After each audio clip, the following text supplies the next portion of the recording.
सलाम दोस्तों। चलो टाइम मशीन में बैठ के जाते हैं उस जमाने में जब इंडिया बहुत सारे राज्यों में बंटा हुआ था। साल है 1526। सेंट्रल एशिया से एक जवान बादशाह बाबर इंडिया आता है। इंडिया अपनी दौलत और शान शौकत के लिए मशहूर था। बाबर जेंगिस खान और तिमुर का वंशज था। बाबर में भी अपने पुरखों की तरह लड़ाई का हुनर था। पानीपत की पहली लड़ाई में बाबर की सेना का सामना लोडी डायनेस्टी के साथ हुआ। युद्ध के मैदान में तलवारों की झंकार और सैनिकों की जंग के नारे गूंज रहे थे। बाबर अपनी बेहतरीन रणनीति से जीत गया। इस जीत ने मुगल एम्पायर की नींव रखी।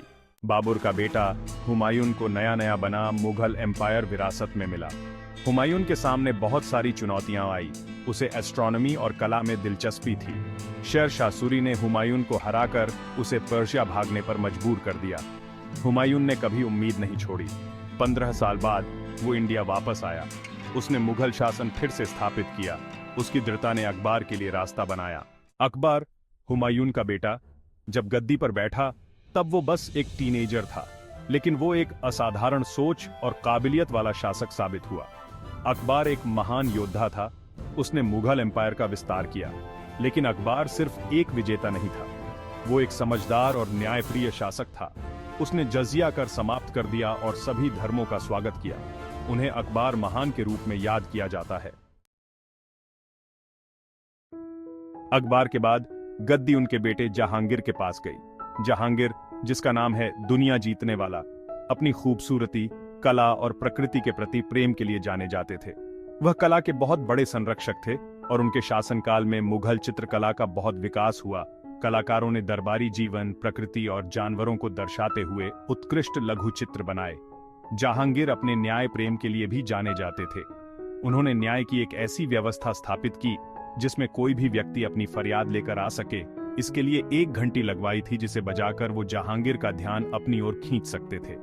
वो एक जटिल व्यक्तित्व वाले शासक थे। उनमें बड़ी क्रूरता और बड़ी करुणा दोनों ही भावनाएं थीं। जरा सोचो, जहांगीर अपने दरबारियों के साथ एक खूबसूरत बगीचे में बैठे हैं और एक बारीक कारीगरी वाले लघु चित्र को निहार रहे हैं। उनका शासनकाल हालांकि राजनीतिक साजिशों और व्यक्तिगत भोग विलास से भरा था, फिर भी कला और संस्कृति के क्षेत्र में बहुत उन्नति हुई। मुगल एम्पायर का विकास होता रहा, उसकी सीमाएं सुरक्षित रहीं और उसकी प्रजा खुशहाल रही। भाग 5। शाहजहां, वो शहंशाह जिसने एक सपने को किया साकार। जहांगीर के बेटे शाहजहां को अपने दादा अकबर का वास्तुकला का शौक विरासत में मिला था। वो ताजमहल बनवाने के लिए सबसे ज्यादा मशहूर है, जो दुनिया की सबसे मशहूर इमारतों में से एक है। उन्होंने अपनी बेगम मुमताज महल के लिए अपने प्यार के प्रतीक के रूप में ताजमहल बनवाया था। शाहजहां के शासनकाल में मुगल वास्तुकला अपने चरम पर थी। उन्होंने बहुत ही शानदार मस्जिदों, किलों, बागों और महलों के निर्माण का काम शुरू करवाया, जिनमें से कई आज भी इस साम्राज्य की भव्यता की कहानी कहते हैं। जरा सोचो, शाहजहां ताजमहल को निहार रहे हैं, जिसका सफेद संगमरमर धूप में चमक रहा है। उन्होंने एक ऐसा स्मारक बनवाया था जो मुमताज के लिए उनके प्यार को हमेशा के लिए अमर कर देगा। उनका शासनकाल अद्वितीय वैभव और कलात्मक उपलब्धियों का समय था। हालांकि इमारतें बनवाने के उनके जुनून और उनकी शानदार जीवन शैली ने साम्राज्य के संसाधनों पर बहुत जोर डाला। भाग 6। औरंगजेब की कट्टरता, पतन के बीच। शाहजहां के बेटे औरंगजेब एक कट्टर मुसलमान थे, जिन्होंने अकबर की धार्मिक सहिष्णुता की नीतियों को पलट दिया।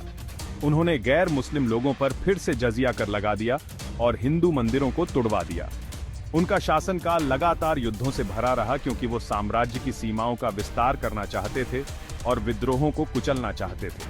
हालांकि वो एक कुशल सेनापति थे, लेकिन औरंगजेब की धार्मिक असहिष्णुता की नीतियों ने उनके बहुत से लोगों को उनसे दूर कर दिया। लगातार युद्धों और आंतरिक कलह के कारण कमजोर होता जा रहा साम्राज्य उनके शासनकाल में और कमजोर होता गया। उनका शासनकाल मुगल इतिहास में एक महत्वपूर्ण मोड़ था, जिसने कभी न खत्म होने वाले इस साम्राज्य के अंत की शुरुआत की। जरा सोचो, औरंगजेब अपनी सेना का जायजा ले रहे हैं। उनके चेहरे पर दृढ़ संकल्प साफ दिखाई दे रहा है। वो बहुत धार्मिक और दृढ़ विश्वास वाले व्यक्ति थे, लेकिन उनकी नीतियों ने साम्राज्य के भीतर कलह के बीज बो दिए।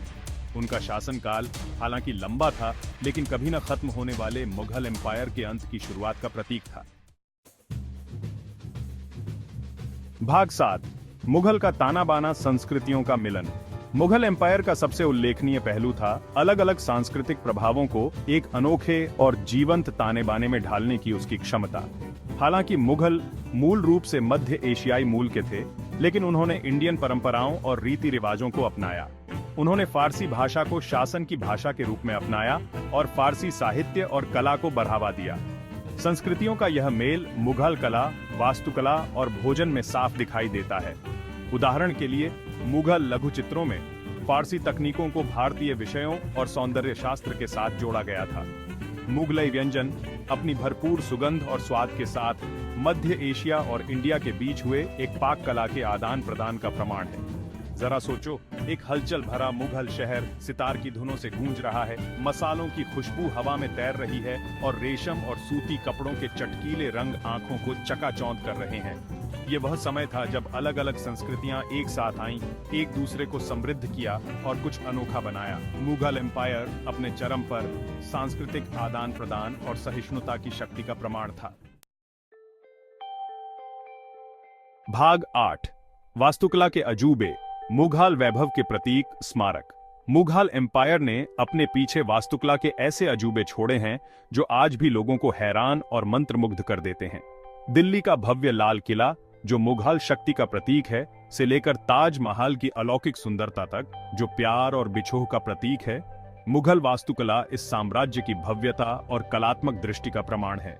मुगल शानदार निर्माणकर्ता थे, जिन्होंने बेजोड़ सुंदरता और आकार प्रकार वाली इमारतें बनाने के लिए नई नई तकनीकों और सामग्रियों का इस्तेमाल किया। उनके स्मारक, जो जटिल नक्काशी, सुंदर जड़ाऊ काम और ऊंचे गुंबदों से सजे हैं, दुनिया भर से पर्यटकों को आकर्षित करते हैं। जरा सोचो, आप लाल किले के मेहराबदार दरवाजों से गुजर रहे हैं और उसकी लाल बलुआ पत्थर की दीवारें धूप में चमक रही हैं, या फिर आप ताजमहल की छाया में खड़े हैं और उसका सफेद संगमरमर आसमान के बदलते रंगों को दर्शा रहा है। ये वास्तुकला के अजूबे सिर्फ पत्थर और गारे से नहीं बने हैं, ये पत्थरों पर उकेरी गई कहानियां हैं, वैभव और भव्यता के एक बीते युग के किस्से हैं।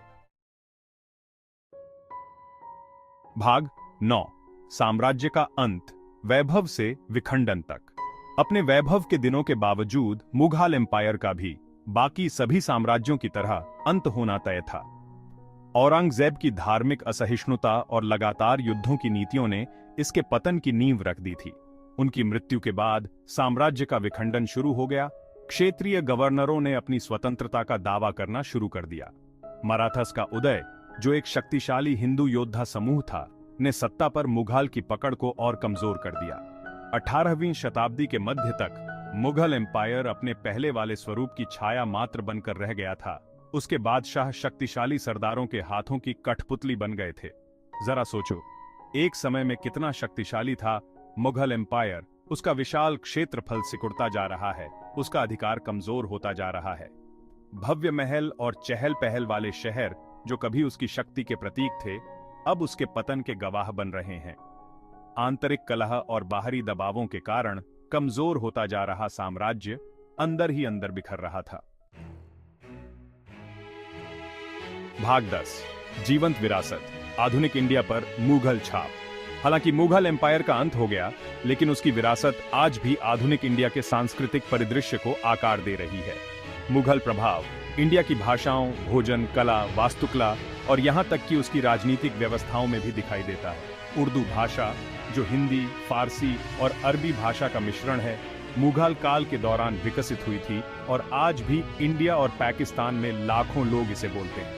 मुगलाई व्यंजन, जो अपने बेहतरीन स्वाद और सुगंधित मसालों के उपयोग के लिए जाना जाता है, आज भी पूरे इंडिया में लोगों को लुभाता है। लघु चित्रकला की मुगल परंपरा ने बाद की भारतीय कलाओं को प्रभावित किया और उनकी वास्तुकला के अजूबे आज भी लोगों को हैरान और मंत्रमुग्ध करते हैं। जरा सोचो, आप पुरानी दिल्ली की गलियों से गुजर रहे हैं, जहां संकरी गलियां हैं, चहल पहल वाले बाजार हैं और मुगल काल के जीर्ण शीर्ण स्मारक हैं। हवा में कबाब और बिरयानी की खुशबू घुली हुई है। उर्दू में बातचीत की आवाजें आ रही हैं और बच्चे एक पुरानी मस्जिद की छाया में क्रिकेट खेलते हुए हंस रहे हैं। मुगल विरासत सिर्फ इतिहास की किताबों तक सीमित नहीं है, यह इंडिया के दिल में जीवित है। भाग 11। निष्कर्ष, एक युग की गूंज। मुगल एम्पायर अपनी जीत और हार, अपने शानदार पलों और अपने पतन के दौर के साथ इंडिया के समृद्ध और जटिल इतिहास का एक अभिन्न अंग है। यह महान सांस्कृतिक विकास का समय था जब अलग अलग परंपराएं और विचार एक साथ आए और उन्होंने कुछ अनोखा और स्थायी बनाया। जब हम ताजमहल को देखकर हैरान होते हैं या मुगलई बिरयानी के स्वाद का आनंद लेते हैं, तो हमें उस साम्राज्य को याद करना चाहिए जिसने इन अजूबों को जन्म दिया। मुगल एम्पायर भले ही चला गया हो, लेकिन उसकी विरासत आज भी युगों युगों तक जीवित रहेगी, जो हमें संस्कृति, कला और मानवीय भावना की स्थायी शक्ति की याद दिलाती रहेगी।